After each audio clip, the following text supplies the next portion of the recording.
What's up guys, MKBHD here, and welcome to the retail unboxing of the Samsung Galaxy Fold. So this is an interesting one. This is the first foldable phone that's really going on sale to the masses. It's priced way higher than even any other high-end Samsung flagship, so it's clearly positioned as a luxury device. And so while you're probably right that most people won't be buying this, some people will. So it's already on sale, it's pre-order. So this is what people paying that $1,980 will get in the box, plus a few bonus second impressions. So if you haven't already seen my detailed first impressions video, boom, it's up there in the corner, or it's the first link right below that like button. So you're about to see a bunch of examples of Samsung trying really hard to make you feel like your money was well spent. So the presentation of the box, as you've seen, within a box, it's awesome, it's super extra. The thin box on the top is the phone, believe it or not, but we're gonna put that to the side for a second because you do get some other stuff. So in this pouch here at the top, there's a two-piece Kevlar case and a SIM card ejector tool, and we'll get back to that case in a minute. Then in this little AKG sleeve here at the top, there are a pair of Samsung Galaxy Buds. So these are the $139 wireless earbuds that you could consider AirPods equivalents in this Samsung or Android world. Pretty big inclusion here if you ask me, and since the Galaxy Fold doesn't have a headphone jack, this is one step closer to committing to wireless. There's no other dongles, just straight up wireless headphones. Then there's also a fast charger and USB-C to full-size USB dongle in the box. And then on the other side in those boxes, there are more rubber tips for the Galaxy Buds and a USB-C to USB-A cable.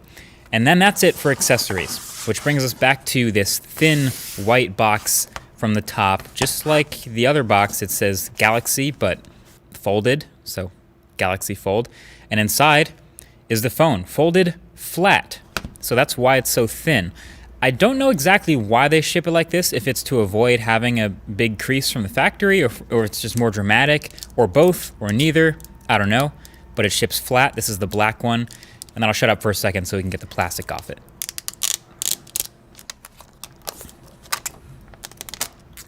Always fun. So booting it up for the first time, the setup process is pretty much identical to the Galaxy S10 or any other Samsung phone. You sign into your Google account, you sign into your Samsung account. You can do this on the front screen or on the inside screen, but like I said in the first impressions video, that keyboard is kind of small, so I prefer the bigger screen. And then by the end of it, eventually, you end up in the Galaxy Fold with this smart, stock black butterfly wallpaper with the pitch black pixels around the edges and the middle.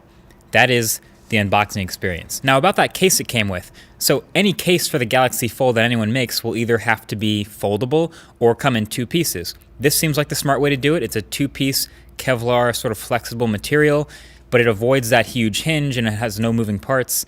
It has adhesive, of course, also on the inside that you can line up to attach it, but you don't actually have to use the adhesive if you don't want to. I found the installation goes on and comes off just fine.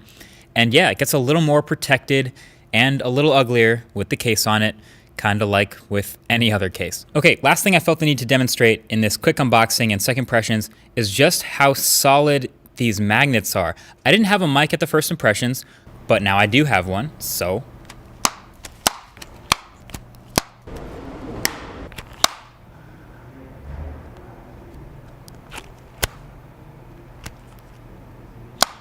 that is just super satisfying. Flip phones are back, and for good reason. So there's a magnet in each side of the Galaxy Fold, about 2/3 of the way down, as demonstrated by this magnet paper, my new favorite scientific observation tool.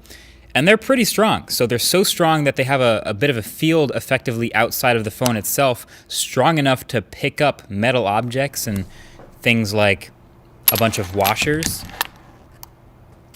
nails, or even whole bags of nails, keychains, and I even had a small wrench that worked, and an Apple Pencil, which of course has a piece of metal in it for the iPad's magnet, that worked, and a really, really big Allen key. It's made of metal and it can pick it up. This magnet is for real. So just had to share that, a little proof from what I was talking about from the last video. Again, I'll link that below. Still forming all of my thoughts, but man, this thing has really distracted me from the P30 Pro I've been using. That review is coming up as well, alongside the RetroTech Episode 1 on the original Game Boy. It's a good time to be a video nerd. Either way, thanks for watching. Catch you guys in the next one. Peace.